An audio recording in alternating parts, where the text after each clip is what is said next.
Taigi, laba diena visiems. Šiandien turim 85 užsiėmimą. Praeitą kartą kalbėjome apie Vienos kongresą. Šį kartą pakalbėsime apie pokyčius Europoje. Pirmiausiai apie pramonės perversmo sąvoką. Taigi, vienas pirmųjų pramonės perversmo sąvoką pavartojo Friedrichas Engelsas 1844–1845 metais pasirodžiusioje knygoje Darbininkų klasės padėtis Anglijoje. Labai dažnai šią sąvoką apibūdinamas net visas XIX amžius. Pramonės perversmo epocha tai sparčių technologijos, ekonomikos ir socialinių pokyčių epocha, prasidėjusi baigiantis XVIII amžiui Anglijoje, o po to žingsnis po žingsnio apėmusi beveik visas Europos žemyno valstybės, Šiaurės Ameriką, Japoniją. Po šios revoliucijos minėtos šalys iš agrarinių visuomenių virto pramonės valstybėmis.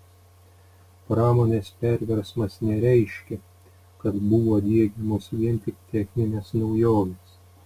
Ji turėjo įtakos ne tik ekonomikai, bet ir visuomeniai, valstybių užsienio politikai, miestų plėtrai, gyventojų gausėjimui. Prasidėjęs Anglijoje, pramonės perversmas pamažu apėmė kitas Europos valstybės, bet Anglija jas buvo pralenkusi apie 50 metų.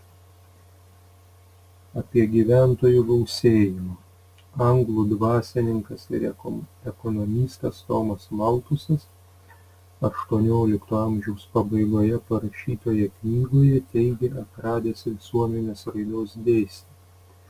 Jis manė, kad gyventojų skaičius didės labai sparčiai, tai yra geometrinė progresija, o maisto produktų gamyba tik aritmetinė. Vadinasi, gausėjant žmonių, visuomenė negalės apsirūpinti maistu. Jo nuomone tik moralinis susilaikymas, drastiškas gimstamumo ribojimas bei tokie regreso veiksniai kaip karas, epidemijos galėjo atitolinti bado mirtį ir žmonijos išnykimą. Visais laikais daugelis žmonių neturėjo tiek maisto, kad galėtų sočiai pavalgyti. Istorikai teigia, kad per pastaruosius 600 metų įvairiose Europos šalyse kilo 276 badmečiai. Žmonės išsekę nuo menko maisto, gyveno nešvariai, nežinojo priežasčių, kodėl plito įvairios ligos. Todėl ir kildavo tiek daug epidemijų. Dar XVII amžiui šeštadalis Europos miestų gyventojų mirdavo nuo maro. XVIII amžiui ketvirtadalis Prancūzijos gyventojų mirė nuo šalį nusiaubusios raupų epidemijos. Tūkstančiai žmonių žūdavo karuose. Viduramžiais gimstamumas ir gyventojų gausėjimas buvo ribojamas. Iki pat XVIII amžiaus pabaigos sukurti šeimą galėdavo tik vyriausias valstiečio sūnus, paveldėjęs tėvų žemę, tai yra galėdavęs išmaitinti savo šeimą. Taip pat pameistrys tapęs meistru ir įkūręs savo dirbtuvę arba pameistrys vedęs vienintelę meistro dukterį. Visi kiti likdavo nesusituokę, dirbdavo ūkyje arba amatininko dirbtuvėje, tapdavo kareiviais, vienuoliais, išvykdavo į kitas šalis. Šitaip beveik pusė suaugusių vyrų ir moterų nesukurdavo savo šeimų, vadinasi, vaikų gimdavo mažiau. Tik prieš 200 metų pusiausvyra tarp žmonių gimstamumo ir mirštamumo buvo pažeista. Nuo antrosios 18 amžiaus pusės gyventojų skaičius Europoje ėmė sparčiai augti. Žmonės nebesilaikė nustatytų draudimų ir tuokėsi nepaisydami apribojimų. Be to ir darbą jie galėjo susirasti ne tik ūkyje ar amatininko dirbtuvėje, bet ir manufaktūroje besikuriančiuose fabrikuose.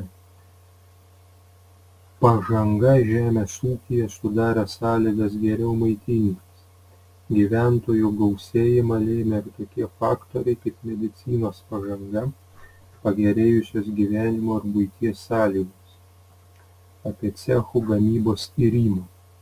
Pramonės perversmo, neatpažįstamai pakeitusių žmonijos gyvenimą, prielaidų reikia ieškoti 18 amžiaus pradžioje. Viena svarbiausių prielaidų ta, kad ėmė irti cechų gamybą.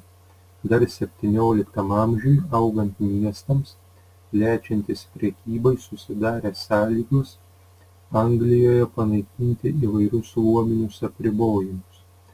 Net lendlordai, stambūs žemės savininkai, pradėjo kaupti kapitalą, investuoti jį į prekybą, prekių gamybą.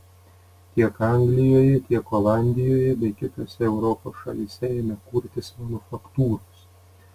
Europos žemyno valstybėse cechų apribojimai galutinai buvo panaikinti per Napoleono karus, įvedus prancūzų civilinį kodeksą.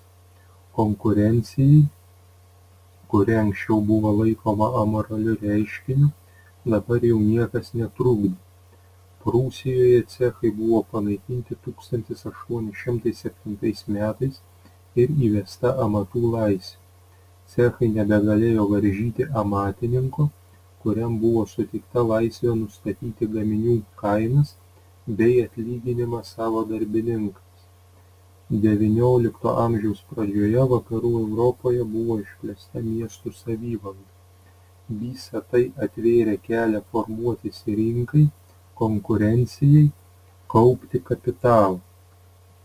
Klausimai ir užduotys. Pirma, trumpai pristatykite pramonės perversmo sąvoką. Kodėl, kada, kur prasidėjo pramonės perversmas. Pristatykite ir atsakykite remdamiesi pateiktą medžiagą ir žiniomis. Antra, trumpai papasakokite apie gyventojų gausėjimą. Kodėl Tomas Malthusas žmonijai prognozavo liūdną ateitį? Kodėl XIX amžiui prasidėjo spartus gyventojų skaičiaus augimas? Pasakokite ir atsakykite remdamiesi pateiktą medžiagą ir žiniomis. Trečia, trumpai papasakokite apie cechų gamybos irimą. Kodėl cechų gamyba pradėjo irti? Pasakokite ir atsakykite remdamiesi pateiktą medžiagą ir žiniomis.